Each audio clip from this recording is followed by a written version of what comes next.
ನಮಸ್ತೆ TV 24 news ವಾಹಿನಿಗೆ ಸ್ವಾಗತ.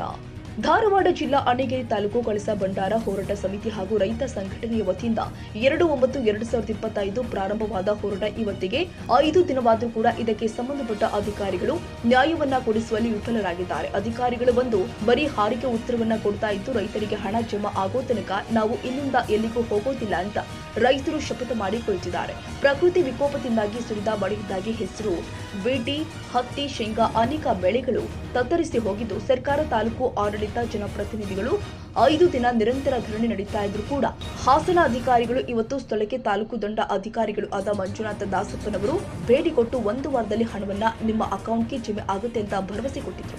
ಧಾರವಾಡ ಜಿಲ್ಲಾ ಪಂಚಾಯತ್ ಮಾಜಿ ಉಪಾಧ್ಯಕ್ಷರು ಆದ ಶಿವಾನಂದ ಕರಿಗಾರ್ ಮಾತನಾಡಿ ಸರ್ಕಾರ ಆದಷ್ಟು ಬೇಗ ರೈತರಿಗೆ ಪರಿಹಾರ ಜಮೆ ಮಾಡಬೇಕು ಅಂತ ಹೇಳಿದ್ದಾರೆ.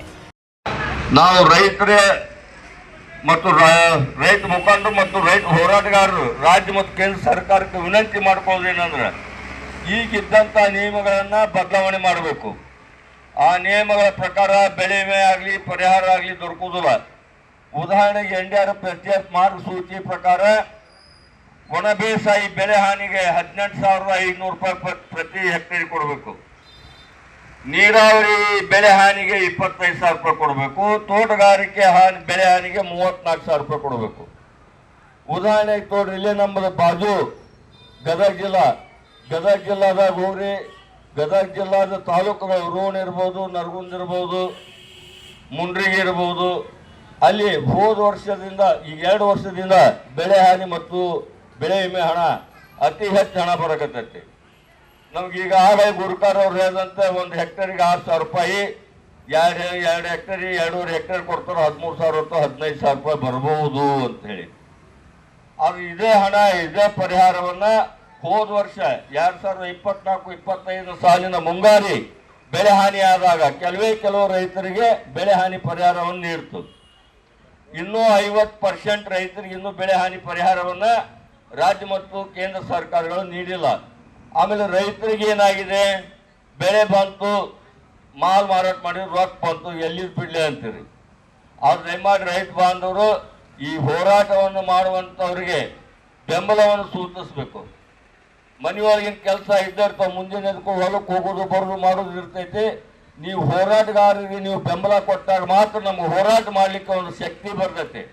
ಆದ ಕಾರಣ ಪ್ರತಿಯೊಬ್ಬ ರೈತರು ಈ ಹೋರಾಟಕ್ಕೆ ಬೆಂಬಲವನ್ನು ನೀಡಬೇಕು. ನೀವು ಚುನಾವಣೆ ಬಂದಾಗ ಚುನಾವಣೆ ಮಾಡ್ರಿ. ಇದು ಪಕ್ಷಾತೀತ ಮತ್ತು ಜಾತ್ಯತೀತವಾದಂಥ ಹೋರಾಟ ಸಮಿತಿ. ಈ ರೈತರ ವಿಷಯ ಬಂದಾಗ ಯಾವ ಪಕ್ಷ ಆಗಲಿ, ಜಾತಿ ಆಗಲಿ, MLA ಆಗಲಿ, MP ಆಗಲಿ ಯಾರ್ದು ಮುಲಾಜಿಲ್ಲ. ನಾವು ಕೆಲಸ ಅವ್ರ ಕಡೆಯಿಂದ ತಗೋಬೇಕು. ಯಾರು ಅಧಿಕಾರದೊಳಗಿರ್ತಾರೋ ಅವ್ರ ಕಡೆ ನಾವು ಕೆಲಸ ತಗೊಳ್ಳುವಂಥದ್ದು ನಮ್ಮದು. ಈಗ ನಾವು ಮಾನ್ಯ ಶಾಸಕರಲ್ಲಿ ವಿನಂತಿಯನ್ನು ಮಾಡ್ಕೊತೇವೆ. ಈ ಸದ್ಯ ಕರ್ನಾಟಕದೊಳಗೆ ಕಾಂಗ್ರೆಸ್ ಸರ್ಕಾರ ಐತಿ. ನಮ್ಮವರೇ ಆದಂಥವ್ರು ರೈತ ಹೋರಾಟಗಾರರಾದಂಥ ಶಾಸಕರದಾರ. ಮಾನ್ಯ ನಾವು ಬೆಂಗಳೂರಿಗೆ ಹೋಗಿ ಕೂಡ ಮುಖ್ಯಮಂತ್ರಿ ಮತ್ತು DCM ಅವ್ರನ್ನ ಮತ್ತು ಪರಮೇಶ್ವರ್ನ ಭೇಟಿಯಾಗಿ ಕಳಸಾ ಬಂಡೂರು ವಿಮೆ ಪರಿಹಾರ ಸಲುವಾಗಿ ಮಾತಾಡಿ ಬಂದ್ವಿ. ನಾವು ವಿಶೇಷವಾಗಿ ಶಾಸಕರಿಗೆ ವಿನಂತಿಯನ್ನು ಮಾಡ್ಕೊಂಡ್ವಿ. ನೀವು ರೈತರ ಪರವಾಗಿ ಹೋರಾಟ ಮಾಡಿದವರು, ರೈತರ ಬಗ್ಗೆ ಕಳಕಳಿ ಉಳ್ಳವರು. ಜಯರಾಜ್ ಹೋಗಾರ್, ಭಗವಂತಪ್ಪ ಪುಟ್ಟಣ್ಣವರ್, ನಿಂಗಪ್ಪ ಬಡ್ಡೆಪ್ಪನವರ್, ಗುರುತಿಸಿದಪ್ಪ, ಕೊಪ್ಪದ ಬಸಪ್ಪ, ಕರ್ಲವಾಡ, ದಾವಲ್ ಸಾಬ್, ದರ್ವಾನ್, HH ಗೂಡು ನಾಯಕರು ಅನೇಕ ರೈತ ಮುಖಂಡರು ರೈತರ ಬೆಳೆ ಹಾನಿ, ಬೆಳೆ ವಿಮಾ ಮರೆಬಿದ್ದಿರುವಂತಹ ಫಲಾನುಭವಿಗಳಿಗೆ ಪರಿಹಾರ ಸಿಗುವ ತನಕ ನಿರಂತರ ಹೋರಾಟ ಮಾಡುವುದಾಗಿ ರೈತರು ರಾಜ್ಯ ಸರ್ಕಾರಕ್ಕೆ ಎಚ್ಚರಿಕೆ ಕೊಟ್ಟಿದ್ದಾರೆ. ಕನ್ನಡಿಗರ ಮೆಚ್ಚಿನ ನಿಮ್ಮ ಟಿವಿ 24 ಕನ್ನಡ ನ್ಯೂಸ್ ವಾಹಿನಿ ಇದೀಗ ಟಿವಿಯಲ್ಲಿ ಲಭ್ಯ. ಕರ್ನಾಟಕ ಮತ್ತು ದೇಶ ವಿದೇಶದ 360 ಡಿಗ್ರಿ ಸುದ್ದಿ ಹಾಗೂ ಉತ್ತರ ಕರ್ನಾಟಕ, ಬೆಳಗಾವಿ, ಬಾಗಲಕೋಟೆ, ಧಾರವಾಡ, ಹಾವೇರಿ, ಗದಗ, ಬಿಜಾಪುರ ಜಿಲ್ಲೆಯ ಕ್ಷಣದ ವಿವರವನ್ನ ಪಡೆಯುವುದಕ್ಕೆ ಟಿವಿ 24 ಕನ್ನಡ ನ್ಯೂಸ್ ವಾಹಿನಿಯನ್ನ ಲೈಕ್ ಮಾಡಿ, ವಿಡಿಯೋಗಳನ್ನ ಶೇರ್ ಮಾಡಿ, ಕಮೆಂಟ್ ಮಾಡುವ ಮೂಲಕ ನಮ್ಮ ವಾಹಿನಿಗೆ ಸಹಕಾರ ನೀಡಿ ಮತ್ತು ಚಾನೆಲ್ ಅನ್ನ ಸಬ್ಸ್ಕ್ರೈಬ್ ಮಾಡಿ. Thank you.